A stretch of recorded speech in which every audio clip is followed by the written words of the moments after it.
नमस्कार, मी मारुती गुंडीने नळगीरकर. आपण पाहत आहात KJ news India Marathi. Latur जिल्ह्यात पावसाने घातले थैमान, पिकाचे झाले नुकसान, जळकोट परिसरालाही झोडपले. जळकोट प्रतिनिधी गणपत वजिरे. लातूर जिल्ह्यात पावसाने धुमाकूळ घातला असून जळकोट तालुक्यालाही झोडपून काढले आहे. सततच्या पावसामुळे जळकोट तालुक्यातील गव्हाण आतनूर परिसरातील उडीद मुगाचे नुकसान झाले असून शेतकरी मात्र बेजार झाले आहेत. तिरून नदीला पूर आला असून नदी नाले पावसाच्या पाण्याने तुडूंब भरून वाहत आहेत. दिनांक 27 ऑगस्ट 2025 रोजीपासून पावसाने परत जोर धरलाय.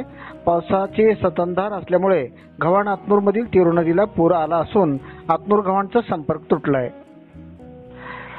आतनूरहून उदगीरकडे जाणारा मार्गही बंद झालाय. शेतकऱ्याच्या शेतात नदीचे पाणी शिरले असून परिसराला पावसाने दणाणून सोडल्याने सर्वांची तारांबळ उडाली आहे. या संततधार पावसामुळे शेतकरी राजाची काळजी वाढत असल्याचे दिसून येत असून शेतकऱ्याच्या पीक नुकसानीकडे शासनाने लक्ष द्यावे व झालेल्या नुकसानीची भरपाई दिली पाहिजे अशी प्रतिक्रिया शेतकरी वर्गातून ऐकावयास मिळते. तर असाच पाऊस सुरू राहिला तर सोयाबीन पीकही हातातून जाईल अशी भीतीही शेतकरी वर्गातून व्यक्त केली जात आहे.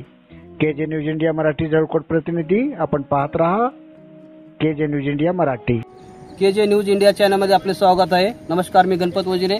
बघूया गव्हाण आतनूर मधली काय परिस्थिती आहे पाण्याची. पाऊस भरपूर झालेला आहे. इकडे 2 दिवस झाला सतत पाऊस असल्यामुळे भेटूया आपले तालुका अध्यक्ष शिवसेना DR घोडके यांना. काय परिस्थिती आहे आतनूरमध्ये? सर, कालच्या पावसामुळे, अतिवृष्टीमुळे आणि नदीपात्रामध्ये पाण्याचं प्रमाण वाढल्यामुळे शेतकऱ्याचे जे काही मूग, उडीद आणि सोयाबीन हे सरसकट वाहून गेलेलं आहे आणि शासनाने ओला दुष्काळ जाहीर करून शेतकऱ्याला आर्थिक मदत मिळवून द्यावी ही शेतकऱ्याची मागणी आहे. परत सदाशिव घोडके यांना भेटूया. हेच आमचे आता DR घोडके बोलल्याप्रमाणे तसंच मूग, उडीद, सोयाबीन सगळं पीक वाहून जाऊन कमीत कमी शेतामध्ये आमच्या 5 फुटाचं उंचीची असं पाण्याची पातळी वाढलेली आहे. त्यामुळं वल्ला दुष्काळ जाहीर करावं शासनाने ही नम्र विनंती. तुमचं काय मत? मूग आलेले, काढणे आलेले सगळे गेले वाहून. सोयाबीन बी आले आता परत, ते बी गेले परत भिजून, ते बी बाहेर गेले कुजून चाले. 5 फूट पाणी आहे वरून. बरोबर. तुमचं काय रामोजी? तुमचं काय? सोयाबीन, तूर, मूग, सोयाबीन सगळं होऊन गेले. पाणी 6 फूट पाणी आहे, गळ्याला पाणी एवढं आले. ते काहीतरी मिळावं आम्हाला अपेक्षा आहे. अशी परिस्थिती आहे गव्हाण आतूर मधली गावामधली. शेतकऱ्याचं म्हणणं असं आहे की शासनाने ओला दुष्काळ जाहीर करावा अशी अपेक्षा आहे. KJ न्यूज इंडिया चॅनलमधले आपले जळकोट प्रतिनिधी Ganpat Wajire. KJ news India चॅनलमधले आपले स्वागत आहे. मी गणपत वजिरे, जळकोट प्रतिनिधी.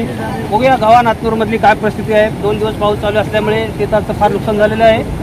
बघूया, नदीला फार पूर आलेला आहे, शेतातून पण पाणी चाललेलं आहे. भेटूया अनिल पत्तेवर सावकारांना. तर आपलं काय 2 दिवसापासून फार मोठ्या प्रमाणात पाऊस ढगफुटीत सदृश्य झालेला आहे इथं.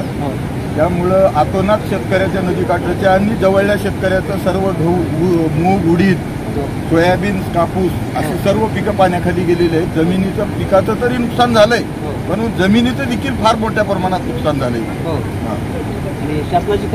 शासनाची आपल्याला एवढीच आहे की काहीतरी मदत मिळावं, सहकार्य ओला दुष्काळ जाहीर करावा अशी दुष्काळ जाहीर करावा अशी अपेक्षा आहे. भेटूया गोविंदराजे यांना. काय नाही सर, सगळं पाणी, सोयाबीन, मूग, उडीद, कापूस, पण सगळ्यात जास्त शेतात नुकसान झालेली. पाणी जास्त झाले मधून.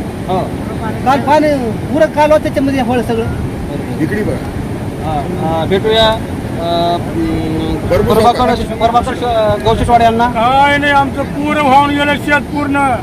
पूर्ण मूग, उडीद, कापूस, सोयाबीन पूर्ण वाहून गेलेला आहे.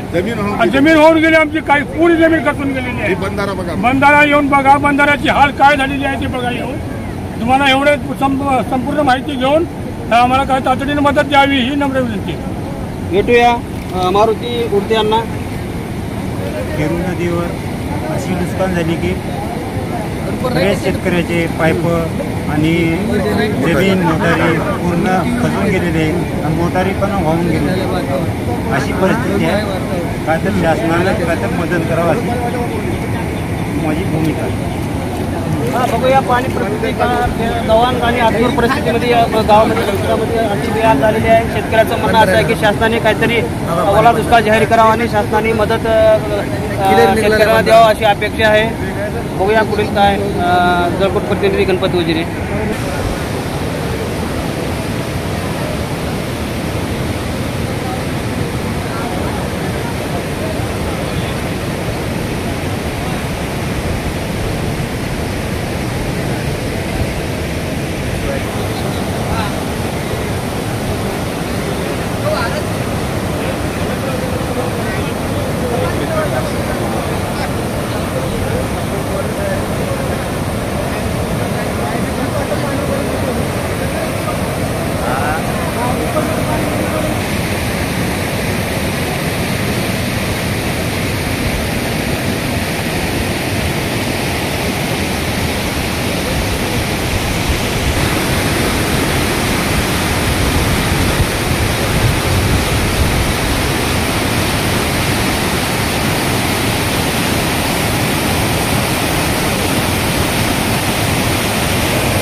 व्हिडिओ पॅलेसला सबस्क्राईब करा आणि बेल आयकॉनवर क्लिक करायला विसरू नका.